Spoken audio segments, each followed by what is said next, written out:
Sarah Ferguson and the former prince may be divorced, but according to Andrew Lownie, they are united in their questionable grabs for money.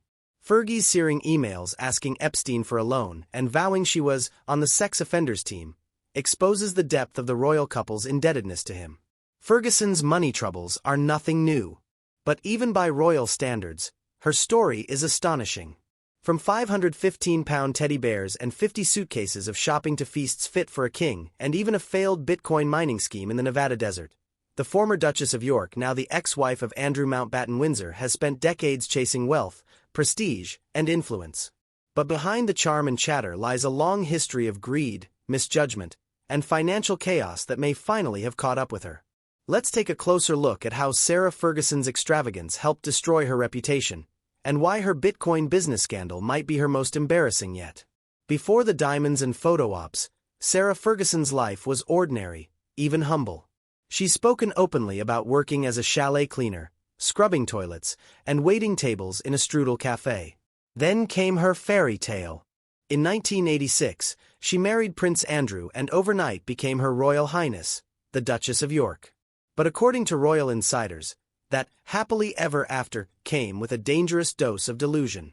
Like many outsiders joining the royal circle, Fergie assumed marrying a prince meant unlimited money. What she didn't realize was that the Yorks were perpetually short of cash and that the monarchy doesn't fund shopping sprees. The first signs of trouble came early. Not long after her wedding, Sarah flew home first class from New York with more than 50 pieces of luggage. The fine for her excess baggage, almost £1,000, a staggering sum in the late 1980s.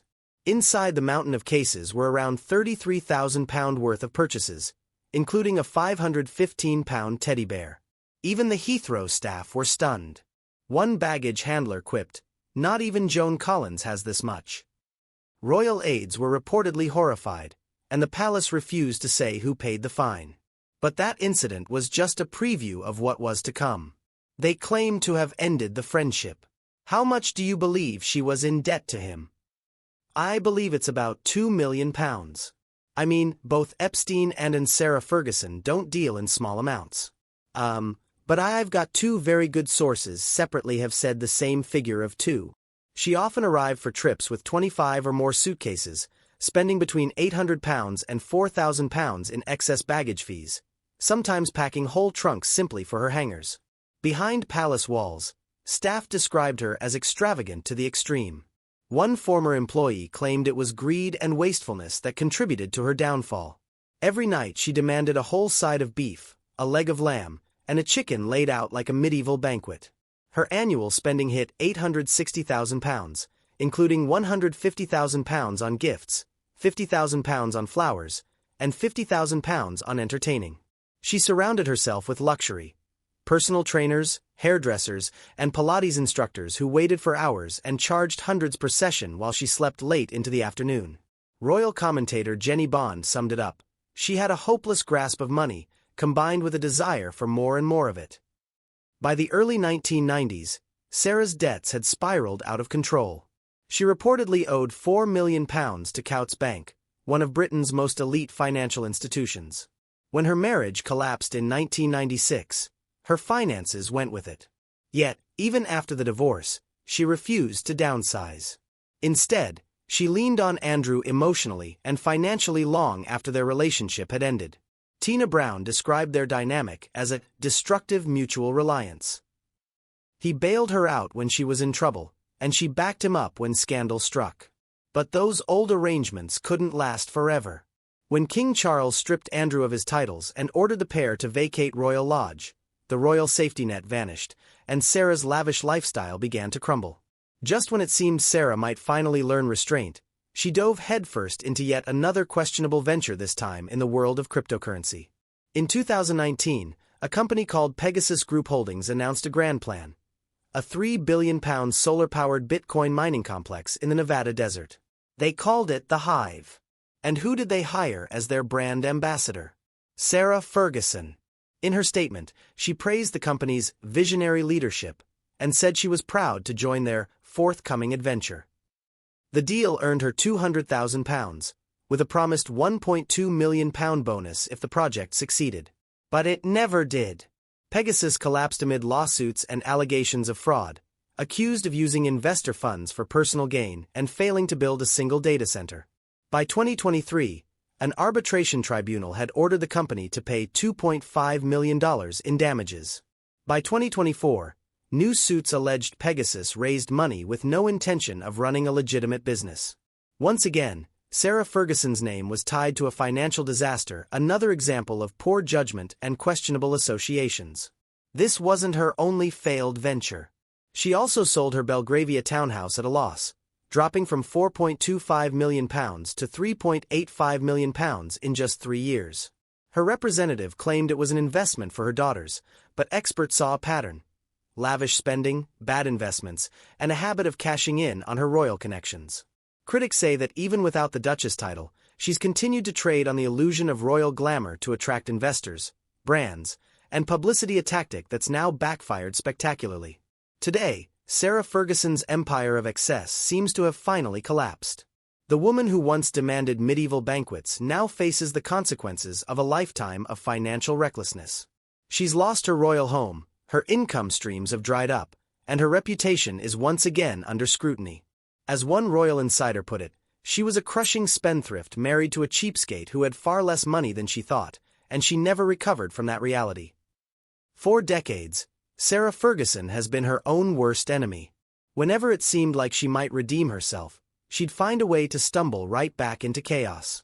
Take her string of strange commercial ventures, diet plans, self-help books, and even a line of teas and candles.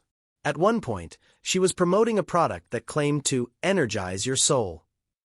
Another time she was hawking weight loss programs while admitting in interviews that she never actually stuck to them. Critics said it was less about passion, more about profit.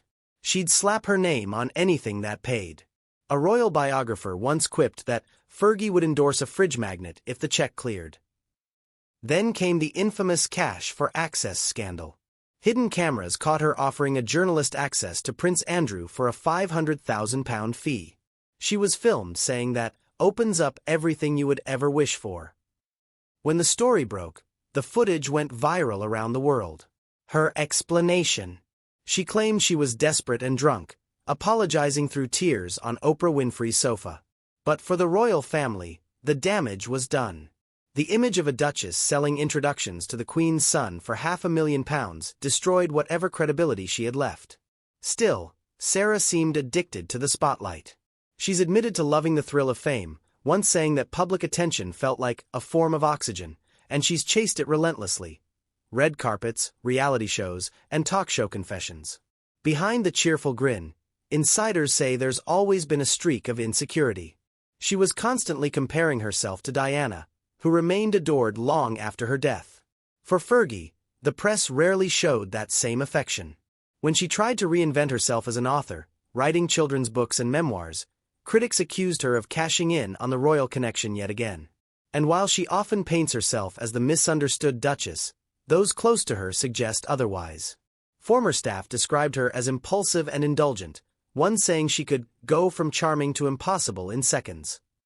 Her love of luxury, they claimed, never faded. Even in the years she claimed to be broke, she somehow managed to appear at lavish parties, wearing couture and surrounded by celebrity friends. Royal experts have long noted that her pattern is clear: charm the wealthy, secure the deal, burn the bridge, repeat. And when it all collapses, she simply rebrands. Her latest spin? Positioning herself as a modern survivor, using her social media presence and podcast appearances to promote positivity and resilience. But it's hard to ignore the irony: a woman who preaches self-improvement while her finances remain in tatters. More recently, she's leaned heavily into her image as a cancer survivor, using it to regain sympathy and rebuild her public persona. While many admire her strength in facing illness, others can't help but wonder if she's once again turning personal pain into PR. And looming over it all is the question of money. How exactly does she afford her lifestyle? After years of debt, unpaid loans, and failed ventures, she continues to live in luxury. I mean, did you take the money? At one stage, you had $40,000 cash sitting in front of you. Did you take? Absolutely, yes. And it was given to me, and I got it in the car and then returned it straight away once the scandal broke. As soon as I knew it was a scandal, not once it broke, Michael. But don't try and trick me now because I'm not going to play this game. Delete that bit. Some insiders claim wealthy friends and benefactors still step in to keep her afloat, while others suspect she's preparing a tell-all memoir, one that could expose private royal secrets for a lucrative deal. If history is any guide, Sarah Ferguson isn't done yet. Every time she's written off, she finds a way to claw back attention through scandal, self-promotion, or sheer audacity. But with the loss of Royal Lodge, her brand ambassador deals drying up, and her reputation once again on the line, this comeback may finally be the one that doesn't land. Because, as one former royal aide put it, Sarah's greatest love has never been Andrew. It's been the lifestyle, and she'll do almost anything to keep it. Was Sarah Ferguson the victim of bad luck or the architect of her own ruin? From luxury shopping sprees and lost millions to failed crypto schemes, it's clear her downfall wasn't sudden, it was decades in the making. What do you think? Was this greed, desperation, or just another chapter in the endless York family saga? Let me know your thoughts in the comments below. And don't forget to subscribe for more stories behind Britain's most controversial family. Because even royal fairy tales can end in bankruptcy.